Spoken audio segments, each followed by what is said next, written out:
Innal hamdalillah nahmaduhu wa nasta'inuhu wa nastaghfiruh wa na'udzu billahi min shururi anfusina wa min sayyiati a'malina.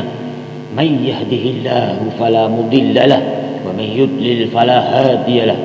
Wa asyhadu an la ilaha illallah wahdahu la syarika lahu wa asyhadu anna Muhammadan abduhu wa rasuluh. Allahumma shalli wa sallim ala nabiyyina Muhammadin wa ala alihi wa sahbihi wa man tabi'ahum bi ihsan ila yaumiddin. Amma ba'du, fa ya ayyuhan nas usikum wa iyaya bi taqwallah faqad fazal muttaqun. Qala ta'ala ya ayyuhallazina amanu taqullaha haqqa tuqatih wa la tamutunna illa wa antum muslimun. Qala ta'ala ya ayyuhan nas ittaqu rabbakumul ladzi khalaqakum min nafsin wahidatin wa khalaqa minha zawjaha wa batha minhuma rijalan katsiran wa nisaa'a wattaqullaha alladzi tasaaluna bihi wal arham innallaha kana 'alaikum raqiba. Kaum muslimin jamaah Jumat yang dirahmati Allah, di sisa bulan Sya'ban ini marilah kita persiapkan diri menghadapi bulan Ramadan, bulan paling mulia dari segala bulan. Bentuk persiapan itu tentunya boleh berbeda-beda.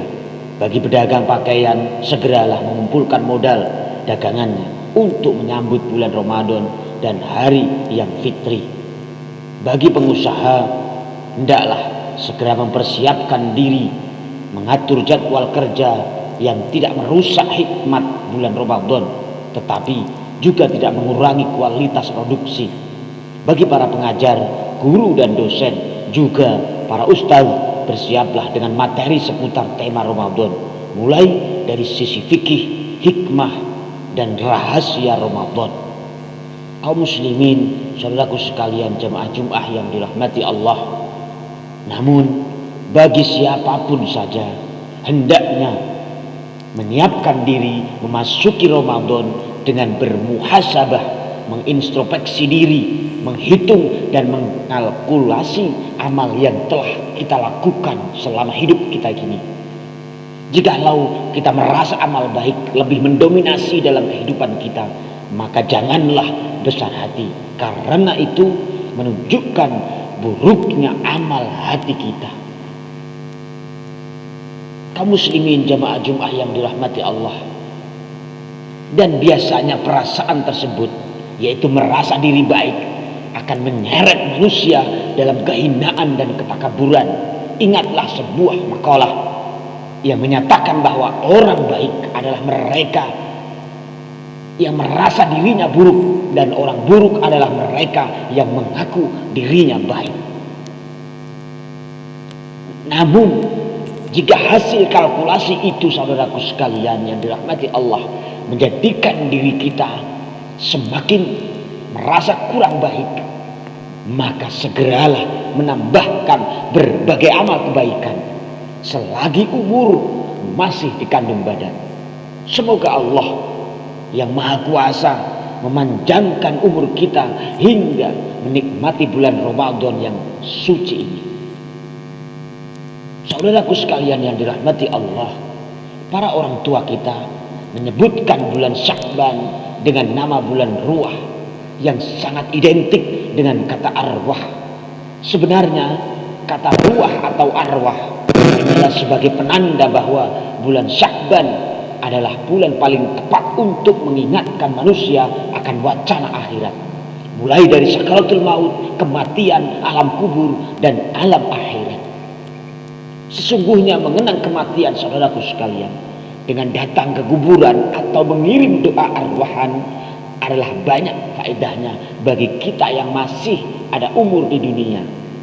Karena hal itu bisa menyemangati diri, mengingatkan dan melipat gandakan amal di bulan Ramadan, dan akan menambah rasa takut dalam diri hingga senantiasa menghindari segala dosa. Mengenai keadaan alam kubur, saudaraku sekalian, ada sebuah hikayat yang patut untuk disimak.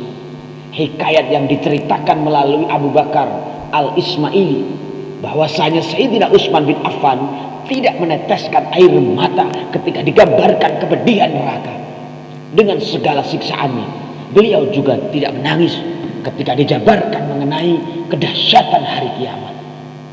Dan beliau juga tetap kuat mendengarkan gambaran tentang kehidupan di akhirat. Akan tetapi beliau menangis ketika diterangkan tentang kehidupan di alam kubur. Kenapa bisa demikian? Sayyidina Utsman menjawab, jika saya berada di dalam neraka, saya masih bersama-sama manusia. Jika saya di hari kiamat nanti, saya juga masih bersama-sama. Tapi jika saya di dalam kuburan, maka saya sendirian, tidak ada teman yang menemani. Sedangkan kunci kuburan itu ada pada malaikat Israfil yang hanya akan membukanya ketika kiamat telah tiba. Demikianlah Sayyidina Utsman gentar dengan kehidupan di dalam kubur. Karena sesungguhnya kuburan itu adalah salah satu lubang dari lubang neraka. Tempat yang menyengsarakan bagi mereka yang hidupnya penuh dengan dosa. Dan menjadi bagian dari taman surga bagi mereka yang beramal soleh. Demikian hadis Rasulullah SAW. Qala Rasulullah SAW, innamal qabru rawdatun min riyadil jannah au hufratun min hufarin nar. Maka kuburan adalah serambi akhirat atau miniatur akhirat yang penuh dengan pembalasan amal. Jika amal kita di dunia baik, maka kuburan akan menjadi surga yang bersahabat. Tetapi jika amal kita di dunia penuh maksiat, maka kuburan menjadi neraka dan musuh yang sangat jahat. Demikianlah keterangan hadis Rasulullah Shallallahu Alaihi Wasallam.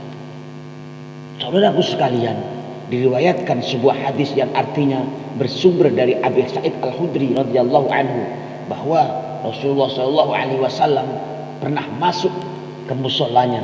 Di situ beliau bertemu dengan orang-orang yang sedang tertawa-tawa. Kemudian Rasulullah Shallallahu Alaihi Wasallam berkata kepada mereka semua, andaikan kalian mau mengingat kematian, tentu saja akan menyibukkanmu tentang kedahsyatan apa yang aku lihat. Maka perbanyaklah mengingat kematian, karena setiap hari kuburan berkata, aku adalah rumah pengasingan, aku adalah rumah kesendirian, aku adalah rumah tanah, aku adalah rumah cacing. Maka jikalau yang dikebumikan adalah orang yang mukmin, kuburan akan menyambutnya, marhaban ahlan wa sahlan. Engkau adalah salah satu orang yang kucinta dari sekian orang yang berjalan di atas punggungku. Sekarang engkau telah berada di dalam kekuasaanku, maka engkau akan tahu bagaimana caraku memperlakukanmu.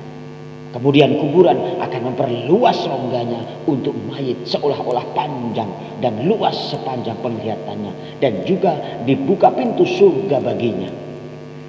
Saudaraku sekalian, namun apabila yang dikebumikan adalah orang kafir atau orang yang durhaka, maka kuburan itu menyambutnya la marhaban wala sahlan wala ahlan wala sahlan. Engkau adalah salah satu orang yang kubenci dari sekian orang yang berjalan di atas punggungku. Sekarang kau berada di bawah kekuasaanku. Sekarang kau akan tahu sendiri apa yang akan aku lakukan kepadamu. Maka kuburan pun menghimpitnya sehingga tulang-tulang rusuknya akan patah berlawanan. Saudaraku sekalian yang dirahmati Allah.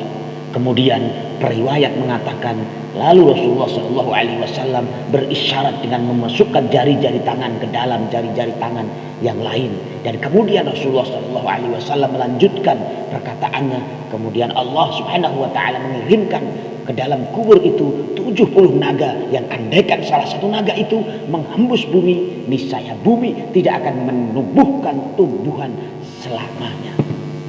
70 naga tersebut lalu mengais-ngais dan mencakar-cakar sehingga kuburan menjadi kosong sampai besok hari hisab. Demikianlah perlakuan kuburan bagi mayit yang diceritakan Rasulullah Shallallahu Alaihi Wasallam kepada kita sebagai pelajaran agar kita selalu ingat akan mati, karena dengan demikian akan menjadikan kita bersemangat menjalankan ibadah dan amal soleh di dunia ini. Saudaraku sekalian yang dirahmati Allah, lalu bagaimanakah jika ternyata memang amal-amal buruk kita terlalu banyak? Maka bertaubatlah Sesungguhnya Allah menyukai orang-orang yang bertaubat. Innallaha yuhibbut tawwabina wa yuhibbul mutatahhirin. Demikianlah khutbah Jumat kali ini. Semoga sisa bulan Sya'ban dapat kita manfaatkan sebagai media muhasabah yang nantinya kita gunakan sebagai bahan pertimbangan menindaklanjuti kehidupan kita di bulan Ramadan.